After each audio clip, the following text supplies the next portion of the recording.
नाहीतर मराठी माणसाचा नोकिया होईल. नोकिया हा एकेकाळचा जगातील सगळ्यात मोठा मोबाईल ब्रँड. अत्यंत कार्यक्षम, टिकाऊ अशी नोकियाची स्थिती होती.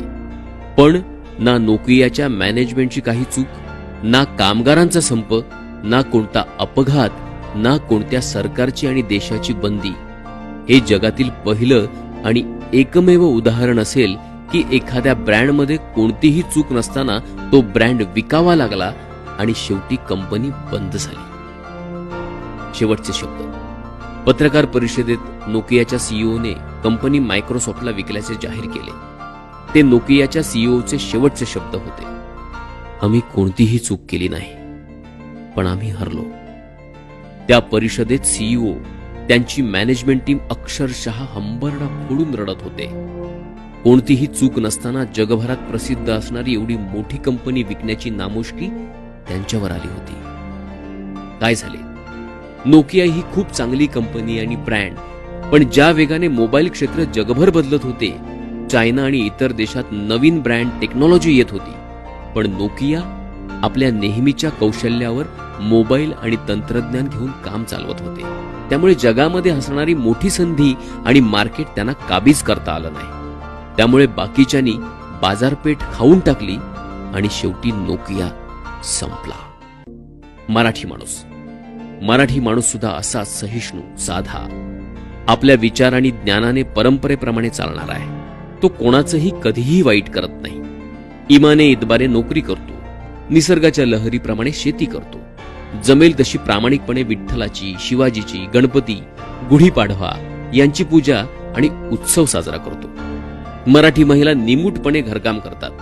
मुलं असेल तशी शाळा, कॉलेज शिकून छोटी मोठी नोकरी करतात. जशी नोकियाने कोणतीही चूक केली नाही, तशी मराठी माणसानेही गेल्या 60 वर्षात कोणतीही चूक केली नाही. प्रत्येक निवडणुकीत नवा पक्ष, नवा उमेदवार यांच्या खोट्या आश्वासनाला बळी पडून तो निवडून देतो. संपत चालला. हा चांगुलपणाच मराठी माणसाच्या अधोगतीला नडत असून मराठी माणूस सहिष्णू आणि साधेपणाने राहतो. पण बाकीचे लोक व्यापार करू लागले तेव्हा मराठी माणूस नोकरी आणि चाकरी करत राहिला. महागाई वाढत चालली, घरात माणसं वाढली आणि नोकरीला पैसा पुरेनासा झाला. मग शेवटी वडिलोपार्जित संपत्ती विकली. आलेला पैसाही काही दिवसातच संपला. शेवटी मुंबईत राहणं परवडेना. मग मुंबईतलं घर विकून बाहेर विरार, अंबरनाथ आणि कल्याण गाठलं.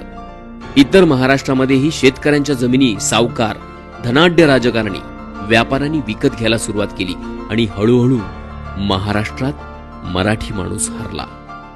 कारण मराठी माणसाने व्यापार केला नाही, आक्रमक वागला नाही. तो सगळ्यांना सामावून घेत गेला. इमाने इतबारे नोकरी आणि चाकरी करत राहिला.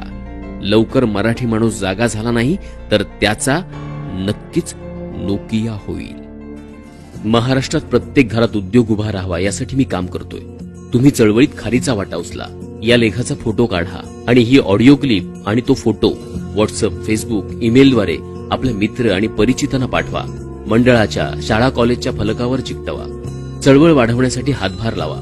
लेख तुम्हाला आवडला असेल अशी अपेक्षा करतो. मला तुमच्या परिपक्व आणि अभ्यासपूर्ण प्रश्नांना उत्तर द्यायला जरूर आवडेल. मी पुढील लेखात आपल्या निवडक प्रश्नांना उत्तर देईन. मला 9867 80 63 99 या नंबरवर व्हॉट्सअप करा.